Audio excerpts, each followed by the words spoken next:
Hello dear friends, വീണ്ടും സ്വാഗതം പുതിയ വീഡിയോയിലേക്ക്. ഇന്നത്തെ വിഭവം എന്ന് പറയുന്നത് ഒരു മഹാരാഷ്ട്രീയൻ സ്റ്റൈൽ ഗോർ കി സബ്ജി, അമരക്കായ മെഴുക്കുവരട്ടി, കൊത്തമര, ക്ലസ്റ്റർ ബീൻസ് എന്നീ പേരിലും ഇത് അറിയപ്പെടുന്നുണ്ട്. ഇതിൽ ധാരാളം പോഷകഗുണങ്ങൾ അടങ്ങിയിട്ടുണ്ട്. ഇത് ഡയബറ്റീസിനും അതുപോലെ കൊളസ്ട്രോൾ, വെയിറ്റ് ലോസ് കുറക്കാനും എല്ലാം വളരെ നല്ലതാണ്. ഇനി നമുക്ക് ഇതെങ്ങനെയാണ് തയ്യാറാക്കുന്നത് നോക്കാം. ഞാനിവിടെ 200 ഗ്രാം കൊത്തമര എടുത്തിട്ടുണ്ട്. അത് ഇതേപോലെ കൈകൊണ്ട് കട്ട് ചെയ്യാം, അല്ലെങ്കിൽ കത്തി വെച്ചും നിങ്ങൾക്ക് കട്ട് ചെയ്തെടുക്കാം. വൃത്തിയായി കഴുകിയെടുത്തതിന് ശേഷം ഞാൻ ഇതൊന്ന് എല്ലാം കട്ട് ചെയ്ത് തയ്യാറാക്കിയിട്ടുണ്ട്. അതുപോലെ തന്നെ ഇതിലേക്ക് ഒരു 4 ടേബിൾ സ്പൂൺ നിലക്കടല തൊലി കളയാതെ എടുത്തിട്ടുണ്ട്. ഒരു കഷ്ണം ഇഞ്ചി, 3 പച്ചമുളക്, കുറച്ച് മല്ലിയില, അതുപോലെ കറിവേപ്പില, വെളുത്തുള്ളി, ചെറിയ ഉള്ളി എന്നിവ എടുത്തിട്ടുണ്ട്. അതൊന്ന് ചതച്ചെടുക്കാനുള്ളതാണ്. ഇനി ഒരു പാൻ അടുപ്പത്ത് വെച്ച് അതിലേക്ക് 1 ടേബിൾ സ്പൂൺ എണ്ണ ഒഴിച്ചു കൊടുക്കുന്നു. കുറച്ച് കടുക് ഇട്ട് കൊടുത്തു. അത് പൊട്ടുമ്പോൾ ഒരു 1/2 ടീസ്പൂൺ ജീരകം ഇട്ട് കൊടുക്കുന്നു. ഇതെല്ലാം പൊട്ടിയതിന് ശേഷം നമ്മൾ നേരത്തെ ചതച്ചെടുത്ത് വെച്ചിരിക്കുന്ന ആ മിക്സ് ഒന്ന് ഇതിലേക്ക് ചേർത്ത് കൊടുക്കുന്നു. പച്ചമുളക്, ഇഞ്ചി, വെളുത്തുള്ളി, കറിവേപ്പില, മല്ലിയില, ചെറിയ ഉള്ളി ഇവ ചേർത്ത് ചതച്ചെടുത്തതാണ് ഇത്. ഇതിൻ്റെ പച്ചമണം മാറുന്നത് വരെ ഒന്ന് ഇളക്കി കൊടുക്കാം. വളരെയധികം ഹെൽത്തിന് ആവശ്യമായ ഒരു പച്ചക്കറിയാണ് കൊത്തമര എന്ന് പറയുന്നത്.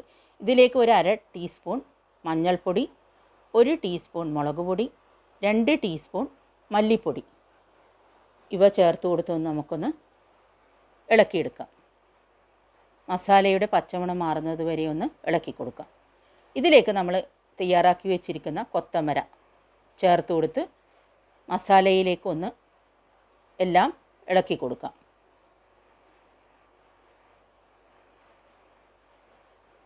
ഇത് കുക്കാവാൻ അധികം ടൈം എടുക്കില്ല. ഒരു 5-6 മിനിറ്റ് മാത്രമേ ഇത് വെന്ത് കിട്ടാൻ ആവശ്യമുള്ളൂ. എല്ലാം കൂടിയൊന്ന് മിക്സ് ചെയ്ത് കൊടുത്തതിന് ശേഷം ഇതിലേക്ക് കുറച്ച് വെള്ളം ചേർത്ത് കൊടുക്കാം. ഒരു 1/2 കപ്പ് വെള്ളം മാത്രമേ ആവശ്യമുള്ളൂ.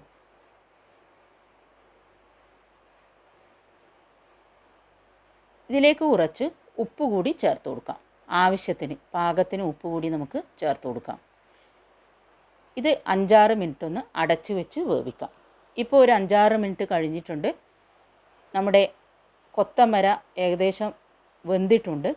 ഇനി നമുക്ക് നമ്മൾ നേരത്തെ തയ്യാറാക്കി വെച്ചിരിക്കുന്ന നിലക്കടല പൊടിച്ചത്, ഇവിടെ ഞാൻ നിലക്കടല തൊലി കളയാതെയാണ് എടുത്തിരിക്കുന്നത്. നിങ്ങൾക്ക് വേണമെങ്കിൽ തൊലി കളഞ്ഞും എടുക്കാവുന്നതാണ്.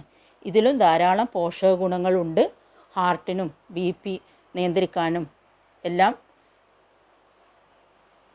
വളരെയധികം നല്ലതാണ് നിലക്കടല പീനട്ട്സ് കഴിക്കുന്നത്. ഇത് ചേർത്ത് കൊടുത്തൊന്ന് നമുക്ക് ഇളക്കി കൊടുക്കാം. ഇതിലേക്ക് ആവശ്യത്തിന് നിങ്ങൾക്ക് ഗ്രേവി അധികം ആവശ്യമാണെങ്കിൽ അതിനനുസരിച്ച് വെള്ളത്തിൻ്റെ അളവ് കൂട്ടുകയോ കുറക്കുകയോ ചെയ്യാം. ഇതിലേക്ക് ഒരു 1/2 ടീസ്പൂൺ ഗരം മസാല കൂടി ചേർക്കാം. ഇതിനൊരു ചെറിയ കയ്പ്പ് രസം ഉണ്ടെങ്കിലും വളരെയധികം പോഷകഗുണം അടങ്ങിയ ഒരു പച്ചക്കറിയാണ് കൊത്തമര എന്ന് പറയുന്നത്.